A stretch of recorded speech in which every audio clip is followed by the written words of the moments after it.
Pues muy bien, pues nada, como siempre, ¿no? Daros la bienvenida a todos a un nuevo webinar en el que, bueno, sobre todo a los que estamos en en el hemisferio norte, pues nos impacta mucho en estos días, ¿no? Y trata sobre las olas de calor en el síndrome de Dravet, efectos y estrategias, ¿no? Quizás algunos de los que nos estáis viendo desde el hemisferio sur, principalmente desde Sudamérica, esto os afectará dentro de unos meses, pero bueno, yo creo que siempre es un tema relevante en el contexto del síndrome de Dravet.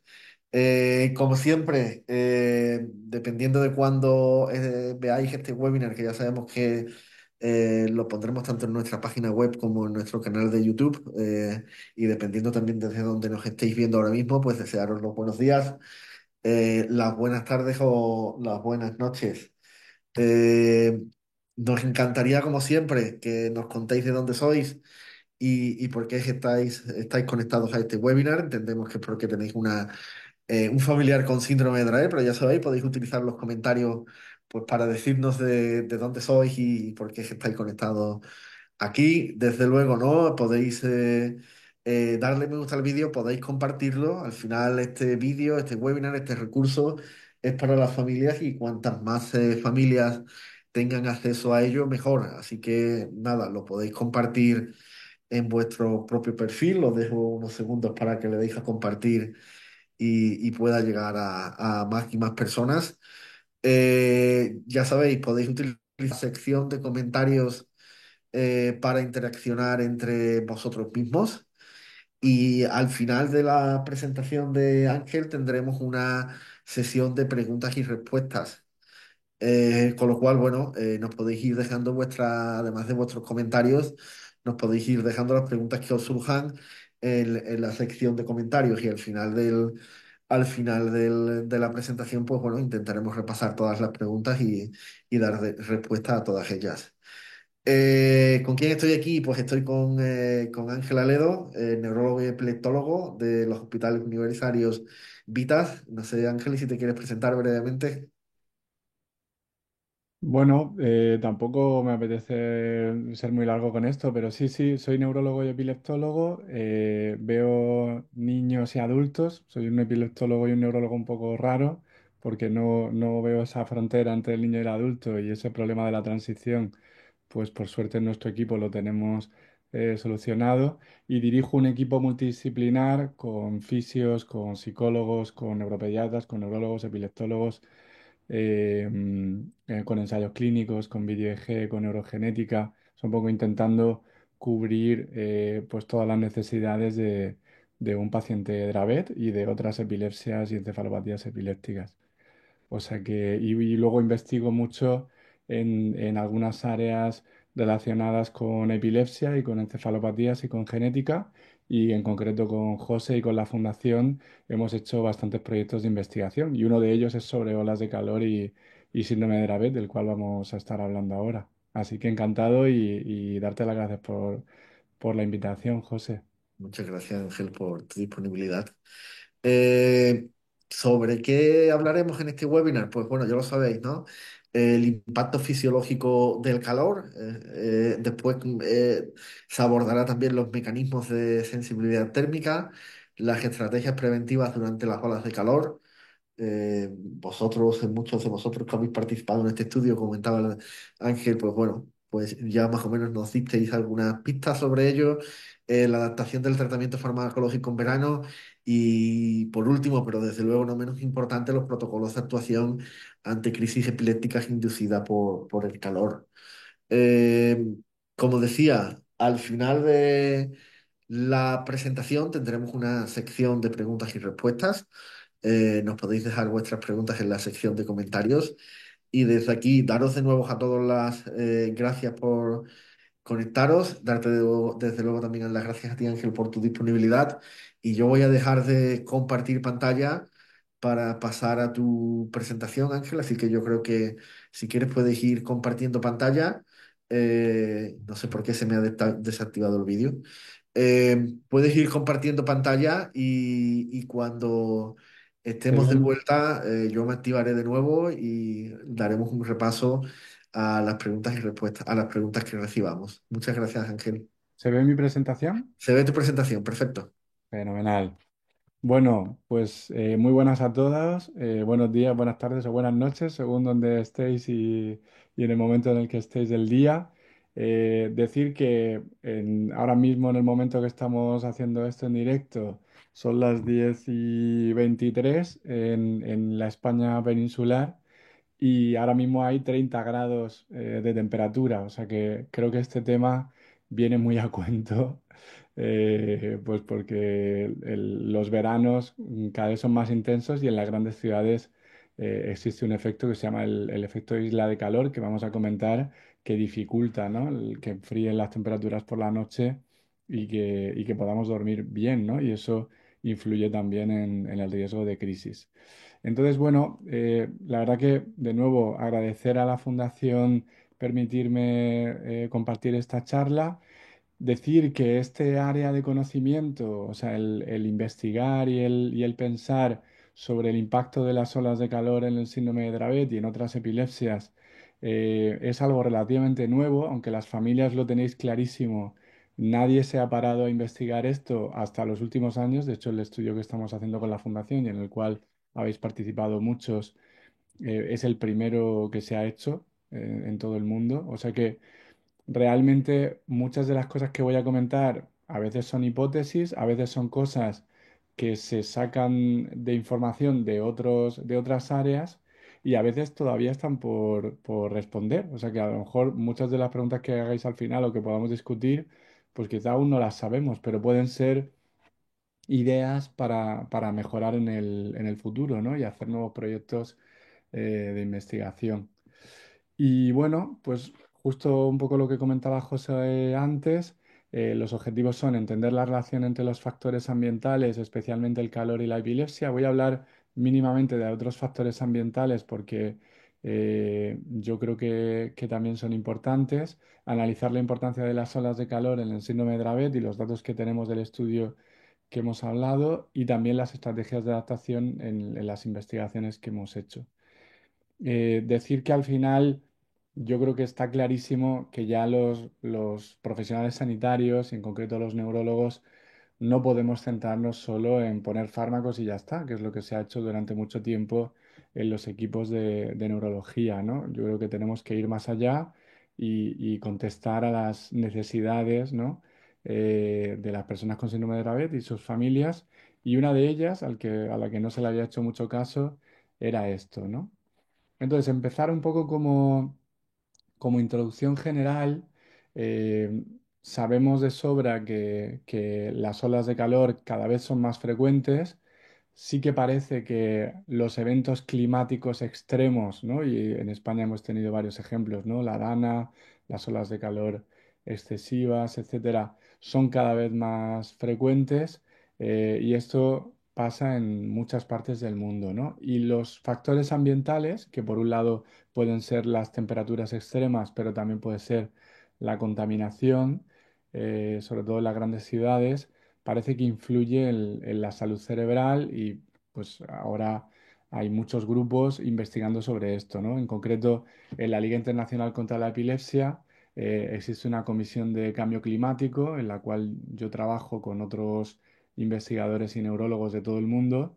Este es un artículo que publicamos en 2023 un poco llamando la atención de, oye, está pasando esto, tenemos que actuar. O sea, no podemos quedarnos de brazos cruzados porque esto va a impactar a nuestros pacientes y a cómo hacemos la medicina, ¿no?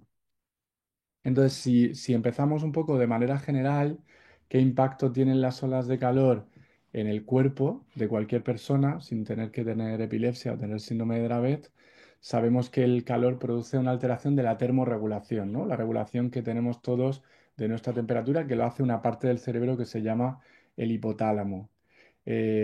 Sabemos que se produce sudoración, que si el ambiente es muy húmedo, o hay una pérdida de mucha agua, la termorregulación falla.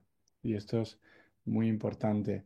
Y además se puede producir una hipertermia, un aumento de la temperatura corporal por encima de 38-40, y eso hace ya que algunas células del organismo funcionen de manera diferente. Además, puede haber una deshidratación y un desequilibrio de los iones, ¿no? Del sodio y el potasio, que sabemos son muy importantes para el funcionamiento de las neuronas y de todas las células, y aparecen ciertos síntomas, pues mucha sed, la boca seca, empezamos a orinar menos, o la orina es más concentrada, ¿no? Como muy amarilla, más oscura, y pueden aparecer calambres musculares. Puede aparecer lo que llamamos el síndrome de agotamiento por calor, que es empezar a tener debilidad, mareo, náuseas, sudor frío, pulso débil y acelerado, hipotensión. Y si no se trata, puede evolucionar a lo que llamamos golpe de calor, el heat stroke, que es una emergencia médica y que puede producir confusión, crisis epilépticas. Esto es de un artículo que no está relacionado con epilepsia, pero fijaos, el golpe de calor en cualquier persona, independientemente de si tiene una epilepsia de base, puede producir una crisis epiléptica y en casos muy, muy exagerados, muy graves, puede llegar a fallo de otros órganos. Es muy importante, fijaos, la parte del agotamiento por calor, porque muchos de esos síntomas, debilidad, mareo, náuseas, se parecen a los efectos adversos de la medicación que utilizamos en epilepsia, ¿no? Se puede parecer a los efectos adversos por tener dosis altas de valproico, de Depakine, ¿no? De clobazam, de Noyafren, de estiripentol. Entonces, es muy importante tener en cuenta esto porque puede mezclarse con los síntomas de los fármacos, ¿no? ¿Qué evidencias tenemos del efecto de las olas de calor sobre la epilepsia? Pues fijaos, esto es un estudio ya bastante antiguo, de 1995, en el cual hubo una ola de calor brutal en Chicago y en los días de después empezó a verse que había más ingresos hospitalarios por muchas causas. Y en concreto, por ejemplo, hubo más del 20% de más ingresos por crisis epilépticas. O sea que ya tenemos ahí una evidencia de que las olas de calor producen más crisis epilépticas independientemente de que estemos en un síndrome de Dravet o en cualquier otro tipo de epilepsia. ¿Y por qué puede ser esto, ¿no? Hay muchas hipótesis. La primera es que solo con que suba un grado de temperatura por la noche, solo un grado, ya el sueño es 3 veces peor. Y esto lo notamos todos. O sea, estamos un poco más malhumorados, menos atentos, más irritables, con peor memoria, con peor gestión emocional, cuando hay un poco de calor por la noche. Y aquí un poco uno de los conceptos fundamentales es lo que llamamos isla urbana de calor. La isla urbana de calor hace calor durante el día, lo que puede pasar ahora en Madrid o en Sevilla o en Barcelona, en muchas ciudades de España, en el hemisferio norte. eh, y entonces el asfalto, el cemento, ¿no? Y todas las ciudades que tenemos con tan poca árboles, ¿no? Y pocos parques en general, lo que hace es que se calienta y por la noche el calor se retiene y no se enfrían. Sin embargo, si estamos en el campo, por la noche sí que se enfría. Ese efecto de isla urbana de calor que sufrimos todos los que vivimos en ciudades, pues influye en que las personas con epilepsia duerman peor y que eso genere más riesgo de crisis por sí mismo. Además, sabemos que hay estrés psicológico, puede haber más riesgo de desastres ambientales como la DANA, ¿no? Los países con bajos recursos y las personas con bajos recursos, si no tenemos acceso a ventiladores o a aire acondicionado, pues esto puede empeorar la situación, ¿no? Y encima puede haber disminución de la disponibilidad de fármacos, como pasa, tenemos una compañera en la Comisión de Cambio Climático que es de Filipinas y dice que siempre que hay un desastre natural, pues no les llega Depakine, no les llega Noyafren, etcétera. Fijaos, esto es muy importante porque la definición de ola de calor es diferente en cada sitio. Entonces, por ejemplo, en España hay muchas áreas climáticas diferentes. La definición de ola de calor va a ser diferente en Madrid que en Galicia, que en Murcia, que es de donde yo vengo, ¿no? Y de hecho, hay un concepto que es que las olas de calor empiezan a producir mortalidad a partir de determinada temperatura y esa temperatura es diferente según la zona.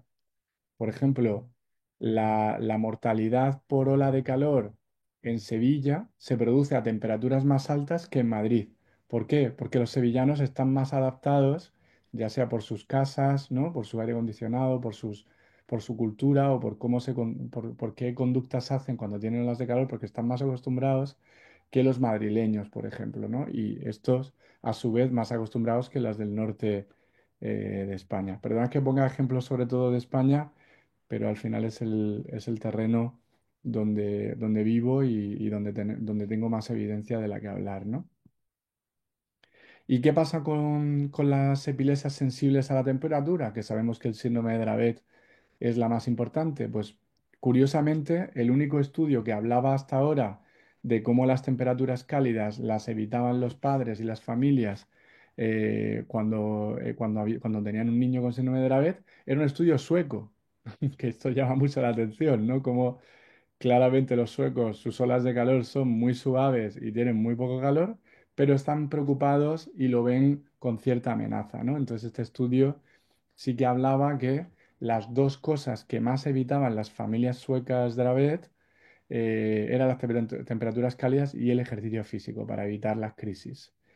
Es verdad que cuando vamos a congresos internacionales y cuando nos juntamos diferentes neurólogos, investigadores de diferentes países de Europa, por ejemplo, siempre los del norte de Europa nos están preguntando a los del sur eh, qué es lo que hacemos, ¿no? Y ellos esperan que las evidencias que nosotros creemos les ayuden a ellos porque ellos están menos acostumbrados a cómo manejar el calor, ¿no? Y nos ha pasado a José y a mí, ¿no? Que nos hacen muchas preguntas y estamos buscando por eso hacer investigación aquí. ¿Y por qué específicamente en el síndrome de Dravet? O sea, ¿por qué en el síndrome de Dravet hay más sensibilidad a los cambios de temperatura? Bueno, pues lo que vemos es que como el SCN1A, el gen que está mutado en el Dravet, falla, que tiene que ver con el canal del sodio, que se llama el NAP1.1, esto hace que unas neuronas del cerebro, que son las interneuronas GABAérgicas, que producen el GABA, que esto es para relajar el resto del cerebro, como funcionan peor, esto le hace más sensible a que cuando hay calor funcionen todavía peor. Es decir, si ya de base todas nuestras interneuronas GABAérgicas funcionan peor con el calor, si encima tienes una mutación en el SCN1A, como le pasa a nuestros chicos Dravet, pues entonces tienen todavía más problemas para gestionarlo, ¿no? Además, parece que las temperaturas altas hacen que el cierre del canal del sodio del NAP1.1, que ya está cerrado habitualmente por culpa de la mutación, se cierra más todavía con el calor. Y además vemos que en modelos animales, en ratones con las mutaciones similares al Dravet, muestran que el calor por sí mismo, sin necesidad de que haya una infección o una inflamación, genera más crisis en el Dravet. O sea que lo que siempre hemos pensado que era más una temperatura interna por una infección o por una vacuna o lo que sea, parece que no es verdad, ¿no? O sea que el calor externo también influye. Y esto es algo que las familias ya sabéis, ¿no? Desde hace mucho tiempo, pero que de alguna manera la ciencia ha tardado más en demostrarlo, ¿no? Yo llevo, pues yo creo que esto le llamamos la ansiedad climática, ¿no? Como todos estamos un poco agobiados con este tema del cambio climático y porque lo vemos en nuestros pacientes y en nuestras familias, yo llevo como interesado en poder hacer investigación sobre este tema desde hace tiempo, porque me parece muy importante. Entonces, el primer estudio que empezamos a hacer era un estudio que lo hicimos con el Instituto Carlos III, nuestro equipo del Instituto de Neurociencias Vitas Madrid.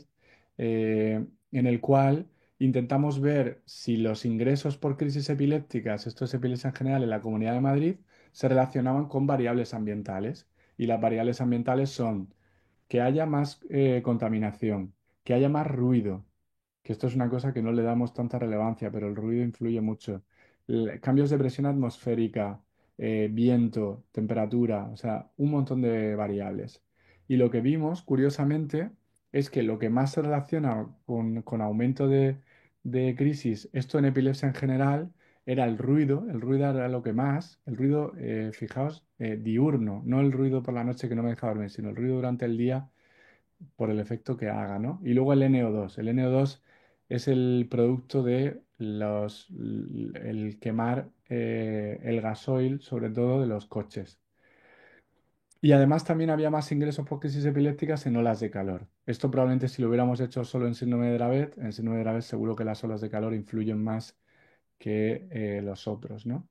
Fijaos, en Madrid se superaron los niveles de ruido recomendados por la Organización Mundial de la Salud el 98% de los días del año. O sea, solo el 2% de los días del año el ruido estaba dentro de los límites recomendados, ¿no? Y luego las olas de calor veíamos que son peores al principio del verano que al final. Es decir, las olas de calor que estamos viviendo ahora en el hemisferio norte, las de junio, julio, son más dañinas para la salud que las de final del verano. ¿Por qué? Porque probablemente nos pillan más desprevenidos, ¿no? Esto pasa incluso con las plantas. Las plantas se suelen secar más al final, al principio del verano porque no están acostumbradas y de repente pega la aluvión del calor y se secan que al final del verano que ya tienen adaptaciones fisiológicas, etcétera. Nosotros además no solo tenemos adaptaciones fisiológicas de nuestro cuerpo, sino que además nos adaptamos, pues vamos viendo el aire acondicionado hay que encenderlo hasta ahora, hay que cerrar las ventanas de esta manera, las persianas así, etcétera, ¿no? ¿Qué es lo que hemos hecho en la Comisión de Cambio Climático de la ILAE, de la Liga Internacional contra la Epilepsia? Pues primero, hacer que la ILAE sea un poco consciente de que esto es importante para las personas con epilepsia, hacer investigación, se proponen proyectos de investigación para esto y poco a poco estamos trabajando en ello y yo creo que se están sacando cosas muy bonitas. Y fijaos, aunque la temperatura es lo más importante, fijaos que el tráfico y los coches son uno de los elementos más importantes. ¿Por qué? Porque producen el 80% del ruido, que hemos visto que el ruido puede afectar también. Es el principal productor de NO2, que es uno de los contaminantes que más se relaciona con crisis epilépticas. Y quizá este más importante para las olas de calor, el asfalto es la principal causa de que se caliente el suelo y que luego no se enfríe las casas por la noche y no podamos dormir bien, ¿no? Y eso genera más riesgo de crisis epilépticas, ¿no? Fijaos, os voy a poner algunos datos de Madrid en el verano de 2022. Hubo 40 días con temperaturas superiores a 36,5 grados. 18 días con temperaturas por encima de 38,5. Esto fue un récord histórico desde que se miden desde que hay mediciones en Madrid. Hubo 61 días en alerta amarilla repartidos en tres periodos, mientras que en 2021 hubo solo 20 días. Y la campaña de prevención del calor, hubo unas temperaturas por encima de 30 grados en abril por primera vez en la historia, aunque habitualmente empieza el 1 de junio. O sea que fijaos, las alarmas que hace el Ministerio en España, que también lo hacen otros países, este año se tuvieron que adelantar porque en abril ya había olas de calor, ¿no? Y parece que esto va a ir en aumento, porque además el Mediterráneo se está calentando. Y esto es un tuit que puso un periodista sobre España y lo que puso es que este día también del 2022, el 16 de julio, hubo la temperatura más alta por la noche, que fue la mínima más alta de la historia de Madrid, que fueron 26,2 grados. Es decir, si incluso a las 5 o 6 de la mañana la temperatura mínima que llegamos es 26,2, entonces es imposible que podamos bajar más durante el día y que podamos dormir bien, ¿no? Entonces, ¿qué medidas recomendadas generales tenemos para las personas o sea, para cualquier persona, pero en concreto más para las personas con epilepsia y para las familias con síndrome de Dravet? Pues control del entorno. O sea, yo creo que todas estas cosas ya las hacéis vosotros, porque al final ya habéis visto que son estrategias que funcionan, ¿no? Primero, mantener temperaturas interiores seguras, o sea, usar aire acondicionado, obviamente ventiladores o sistemas de enfriamiento. Crear zonas frescas. Esto es intentar buscar espacios públicos climatizados, como pues a veces vamos a los centros comerciales, ¿no? Si nos pilla por la calle, nos metemos en algún sitio que sabemos que hay aire acondicionado cuando estamos en las horas de máximo calor. Refrigeración puntual, ¿no? Pues esto sé que algunas familias los hacéis y yo también se las suelo recomendar en la consulta, ¿no? Utilizar compresas frías en la nuca, porque la nuca sabemos que es uno de los termostatos que ayuda para bajar temperatura, en muñecas o en axilas, toallas húmedas, ¿no? Porque el líquido sabemos que enfría, ¿no? Por eso nos bañamos, ¿no? Durante el verano. O utilizar chaquetas o franelas preenfriadas en la nevera. Luego, hidratación óptima. Sabemos que perdemos más agua, nos podremos deshidratar, entonces beber con frecuencia, utilizar agua con sales de rehidratación oral, utilizar bebidas con electrolitos, incluso, y esto es una recomendación que suelo hacer antes de que sintamos sed, y obviamente con nuestros hijos, pues de manera más intensa, ¿no? Evitar el alcohol y la cafeína, esto más para los adultos, porque sabemos que hacen que orinemos más y agravan la deshidratación. Incluir alimentos que tienen mucha agua, ¿no? El gazpacho, que sé que hay muchos niños con Dravet que les gusta mucho. Al menos tengo un paciente que se ha vuelto un loco del gazpacho y prácticamente solo toma gazpacho y luego otros alimentos, ¿no? Con fibra y con agua que ayuden a hidratar. La protección solar y la vestimenta, ¿no? Utilizar ropa ligera y transpirable, tejidos naturales, ¿no? Colores claros, intentar no utilizar, pues esto, por ejemplo, lino, ¿no? O colores como el beige o el blanco. Sombreros de ala ancha para poder tapar al máximo, gafas de sol para reducir la exposición directa, el protector solar, obviamente, ¿no? Y reaplicar cada 2 horas, sobre todo si hay sudor aunque sabemos que los niños con Dravet tienen dificultades de sudoración, ¿no? Sobre todo si toman zonisamida o topiramato, eso es muy importante de tener en cuenta. Y luego planificar las actividades, ¿no? Evitar el ejercicio intenso o el movimiento en general en las horas de mayor calor, ¿no? Eh, Esto es verdad que aunque dice de 11 a 17, como España está un poco, hablo de nuevo de España, pero es que estamos en un uso horario desplazado, sobre todo las zonas más occidentales, Huelva, Extremadura, Castilla y León o Galicia, ¿no? Sobre todo Galicia hacer pausas frecuentes cada 20 o 30 minutos y adaptar la duración de las salidas, limitar el tiempo al aire libre, ¿no? Fijaos, hay algunas cosas que yo creo que no las tenemos muy en cuenta. Yo creo que a lo mejor las familias las tenéis más claras, pero en general no hablamos mucho de esto desde la parte de neurología y es que algunas medicaciones no funcionan prácticamente si se guardan a más de 20 grados o 25 grados de temperatura y sobre todo las medicaciones de rescate yo creo que son las más importantes, ¿no? Por ejemplo, hay algunos fármacos que se diluyen peor como el CBD, que hay que agitarlo más cuando hace calor y lo estábamos comentando antes, ¿no? El clobazam y otros fármacos pueden producir efectos adversos que se parecen a un golpe de calor, entonces a veces es difícil de diferenciar, ¿no? Y luego las prendas de enfriamiento, ¿no? Como los pañuelos enfriantes, ¿no? Los chalecos, etcétera. Y luego, obviamente, buscar una monitorización y apoyo médico si fuera necesaria, ¿no? Eh, la educación, esto yo creo que ya lo tenemos muy claro. Y luego hay medidas que son más de salud pública, ¿no? Pues hacer la alerta meteorológica, como hemos dicho que hace el Gobierno de España, o puntos de agua y de sombra, y campañas de información, o charlas como esta, ¿no? ¿Y qué pasa con el Dravet en España? Pues nosotros nos animamos a hacer este estudio en el que habéis participado varias familias porque no había nada, pero ni en España ni en ningún sitio, ¿no? Entonces lo que nos planteamos la Fundación Nosotros y la Universidad Rey Juan Carlos fue en septiembre de 2024 cogimos un grupo de familias que justo acaban de vivir el verano, ¿no? En septiembre, justo después del verano madres o padres de niños con Dravet menores de 18 años y fue una colaboración entre la Fundación Dravet, los hospitales universitarios Vitas Madrid, nuestro equipo, y luego la Universidad Rey Juan Carlos. Y hicimos una metodología que es con entrevistas. Hay muchas cosas que no se pueden medir. ¿Cómo mides tú el impacto de las olas de calor si no es primero haciendo entrevistas profundas y luego con lo que aprendamos poder hacer estadísticas, ¿no?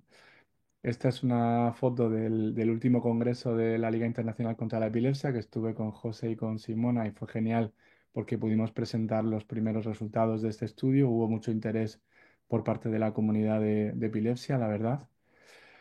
Y bueno, al final participaron 31 familias con una media de edad de los niños de 9 años y una media de edad de los adultos de 44. Agradecer a las familias que han participado porque a veces llevamos vidas súper complicadas y sacar tiempo para hacer una entrevista profunda no es fácil y la verdad que Ha sido maravilloso la acogida que hemos tenido y yo creo que los datos van a ser muy interesantes. Este es el análisis inicial de los resultados. Si queréis, cuando tengamos los resultados definitivos, porque son muchos textos, son muchas horas de entrevista y hay que analizar todo. Pero bueno, quería compartir la primera de las partes. Entonces, el primer punto es que obviamente hay crisis desencadenadas por la temperatura alta, que la mayoría de los padres decían que las crisis podían aumentar durante las olas de calor, que esto se relacionaba con la alta temperatura y con una sudoración insuficiente, y que también tenían dificultades para salir al exterior, ¿no? y hacer vida normal. Y os leo frases literales de algunos de vosotros, ¿no? Que decía... En verano, cada vez que salimos al exterior, las micronías están garantizadas. Y si permanecemos fuera demasiado tiempo y no conseguimos enfriarlas bien con agua, también aparecerán las crisis tónico-clónicas. El segundo punto era que había crisis por cambios de temperatura rápidos, no solo temperatura alta, sino también brusquedad, ¿no? del cambio de temperatura. Relación entre las crisis epilépticas y los cambios de bruscos de temperatura, como pasar de ambiente caluroso a un espacio con aire acondicionado muy rápido, ¿no? Así que muchas familias nos contáis, ¿no? Que tenéis diferentes habitaciones en casa con diferente climatización para ir haciendo la transición poco a poco, ¿no? O el contraste entre el agua fría y la temperatura corporal o ambiental que puede ser muy alta, ¿no? Y luego otros desencadenantes como la excitación, algunos padres comentáis que, por ejemplo, la excitación de la emoción con el calor produce más crisis, ¿no? Esta es otra frase. Con el calor, por ejemplo, es difícil ir a una piscina o salir a un restaurante porque dentro hay aire acondicionado. Fuera hace mucho calor y en el coche también. Y esos cambios bruscos de temperatura son difíciles de manejar y pueden desencadenar crisis. Lo que estamos comentando, ¿no? El tercer punto sería el control de las crisis y su manejo, que es más difícil con el calor. Entonces, los participantes perciben que la medicación del desgaste es menos eficaz y es verdad que esto puede ser, pues, por los efectos en el cuerpo, pero también porque la propia medicación funciona peor, porque la propia molécula, la propia preparación del Bucolán y del Estezolid no funcionan bien con el calor, ¿no? Y las crisis tienden a ser más duraderas. El calor es algo que ni la medicación ni ninguna otra medida pueden controlar por completo, ¿no? Esta es una frase que nos decía una de las madres. Y cuarto, estrategias para manejar las olas de calor, ¿no? Aparte de las recomendaciones generales que hemos dado, pues fijaos que muchos padres decíais pues cosas muy sabias, ¿no? Y que habéis ido descubriendo con la experiencia o comunicándose entre vosotros, porque al final la ciencia en esto no ha ayudado hasta ahora. Evitar la exposición al sol durante las horas de más calor, mantener los espacios interiores frescos utilizando ventiladores, aire acondicionado, compresas frías y ropa húmeda, adaptar las rutinas diarias y evitar acudir a piscinas o a la playa del mar, administrar antipiréticos para prevenir las crisis. Esto me llamó la atención, ¿no? Hay familias que dan paracetamol solo para evitar el calor. Y dice, lo mantenemos resguardado y en casa usamos unas chaquetitas que metemos en la nevera para enfriarlas. De hecho, fue una idea que se nos ocurrió a nosotros mismos y les añadimos un poco de hielo para que se mantengan frías. O sea, al final son estrategias muy creativas, ¿no? que pueden ayudar. Y bueno, decir que esto yo creo que tenemos que tener cautela, son los primeros resultados, son datos preliminares. Yo creo que es bonito que podamos tener este tipo de investigación y cada vez tener más datos. Necesitaremos más estudios y es verdad que el resto de Europa nos está observando y están deseando aprender de lo que le podamos decir de países con tantas olas de calor como España. Y es verdad que en América Latina, desde luego, aunque ahora está en invierno, pero también en muchos países hay olas de calor muy intensos, ¿no? Y nada, esto era todo. Agradeceros muchísimo la atención y de nuevo a la Fundación por invitarme y espero que sea útil. Y ahí tenéis mi contacto para cualquier cosa que necesitéis y si tenéis alguna pregunta ahora, también encantado de contestarla.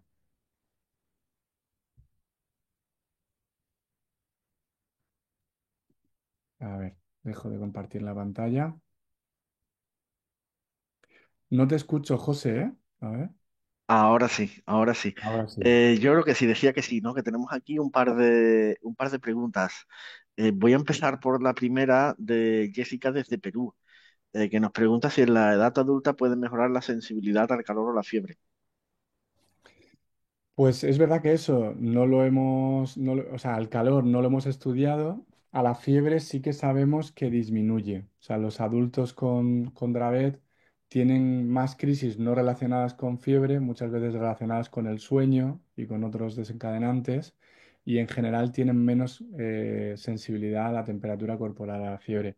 Con las olas de calor, la verdad que no tenemos ninguna evidencia por el momento, pero bueno, es una muy buena idea para investigarlo en el futuro. Muchas gracias por la pregunta, Jessica.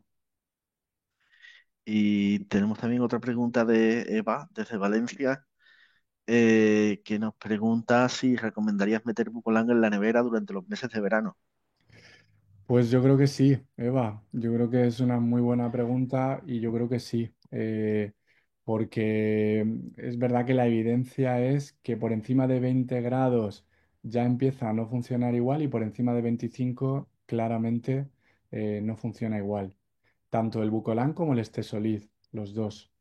Entonces, yo sí recomendaría, no sé si nevera o otro tipo de cajita refrigerada o que aguante el frío, pero sí, sí, lo recomendaría. Muy bien. Ya sabéis que nos podéis dejar las preguntas o las dudas que os surjan en el chat. Tenemos también a Merci, creo que se llama. Mi hijo suda mucho su espalda. Los polos se les saca mojados. Mm. Sí, esto es algo que vemos, pero es verdad que es una cosa que es relativamente positiva, porque lo peligroso es no sudar y Es lo sabemos que, contrario, es no claro. transpirar. Claro, muchas veces los niños de la vez tienen dificultades para la sudoración y lo estábamos comentando, sobre todo si toman Zonegran, Zonisamida o Topiramato, Topamax, y ahí hay que hidratar más, ¿no? Porque necesitamos esa transpiración. Sí. En paralelo, no sé si de tu parte tendrías alguna otra recomendación o alguna recomendación concreta en la que te gustaría hacer hincapié. Pues fíjate, yo creo que la recomendación más importante que yo me llevo y que creo que la mayoría de neurólogos no lo suelen recomendar o no lo suelen tener en cuenta es la parte de refrigerar la medicación, sobre todo la de rescate, y luego las que son jarabe, agitarlas más, porque sí que parece que el calor dificulta que se disuelva bien y puede ser que si te toca en una zona del jarabe le estés dando más dosis que en otra. Entonces, en general siempre recomendamos agitar, pero si hay calor, recomendaría agitar todavía más. Yo creo que esa sería como la cosa más importante. Yo creo que todo el resto de estrategias, pues evitar las horas de calor importantes, no sé qué, yo creo que todo eso ya todas las familias lo tienen en cuenta, ¿no? No sé, Muy José, si bien, tú muy tienes bien. algún Sí, tema. yo creo que básicamente lo has mencionado, ¿no? Muchas veces los padres con el paso del tiempo y con su propia experiencia, pues ya van buscando también las estrategias más adecuadas para el caso concreto de su hijo, ¿no? Que siempre vemos que lo que Mm, comentamos mucho, ¿no? Que muchas veces cada niño es un mundo, ¿no? sí. En cierto sentido. Hay un tema que no he comentado y que yo creo que también es relevante y es que a veces el sol muy intenso, sobre todo reflejado en el agua, puede también generar más crisis, sobre todo en aquellas epilepsias que son sensibles a luz o a ciertos patrones, ¿no? Y eso no es directamente relacionado con el calor, pero sí con el sol, ¿no? Y yo creo que muchos padres están muy sensibilizados con eso. Sí, después Gabriela en paralelo nos comenta, ¿no? Que su hijo cuando juega y aumenta su calor corporal es sensible y tiene crisis epilépticas y que no Mm, suda prácticamente. sí. Sí, y bueno, y de hecho ahí también nosotros abiertos, ¿no? Que yo creo que nuestro proyecto, José, está abierto a aprender de lo que vosotros, las familias, vais viendo en vuestro día a día. Por ejemplo, no se me hubiera ocurrido nunca lo de si el paracetamol, ¿no? O el ibuprofeno se puede utilizar también para prevenir en las olas de calor. Habrá que hacer algún estudio para ver si eso funciona realmente, pero es interesante, ¿no? Que alguna familia lo utilice. Sí, sí es cierto, ¿no? Que muchas veces en los periodos de vacunación sí que se utiliza, ¿no? Aunque no sea necesariamente una recomendación oficial, sino más bien oficiosa. Y bueno, es interesante, ¿no? Y como bien decías, ¿no? Este es el primer estudio de este tipo que se hace en todo el mundo y seguro que aprenderemos muchas. muchas cosas. Mm. Eh, Vamos a ver si tenemos alguna otra pregunta. Me están escribiendo por privado al WhatsApp que si se leemos a una persona que no la estamos leyendo, o al Ah, menos yo no la estoy leyendo, así que a ver si comenta algo.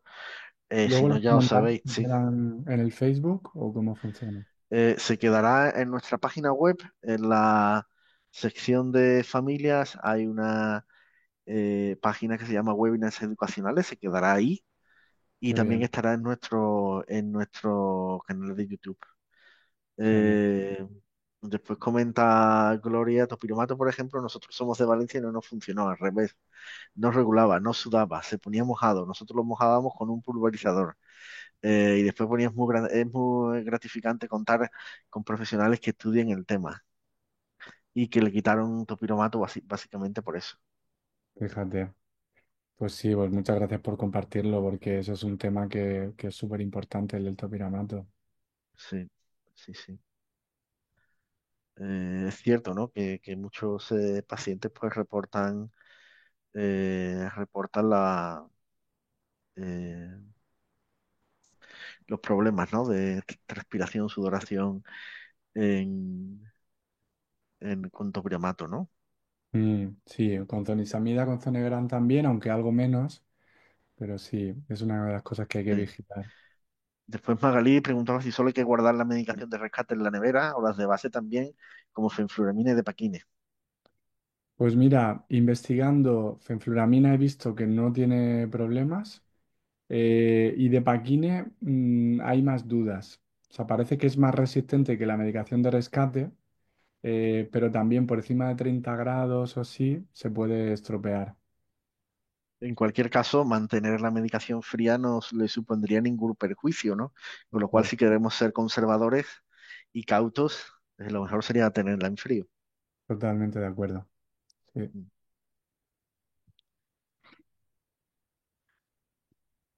Y si voy a ver si tenemos alguna otra pregunta más.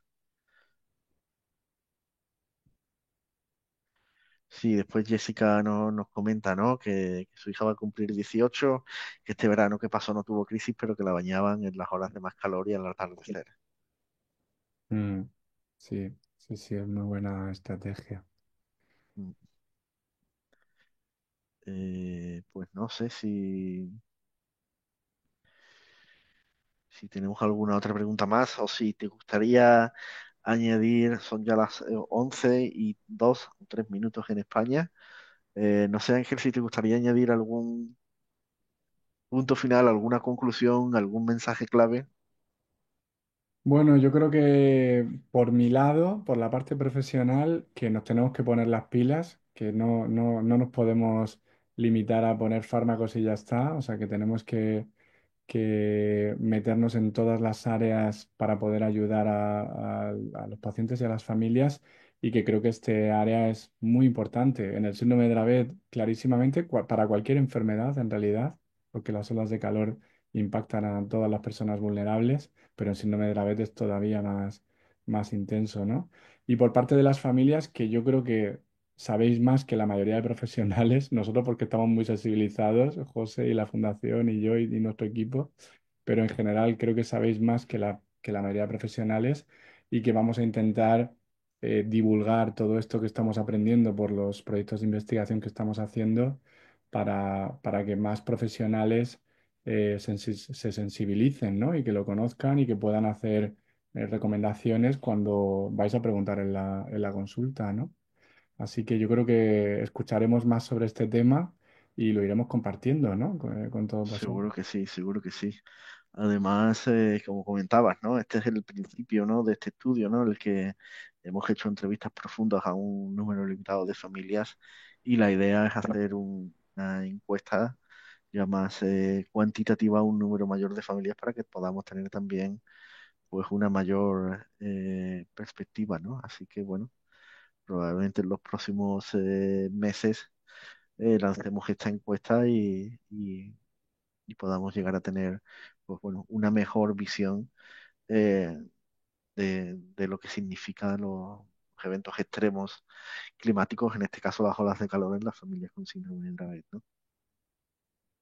Totalmente.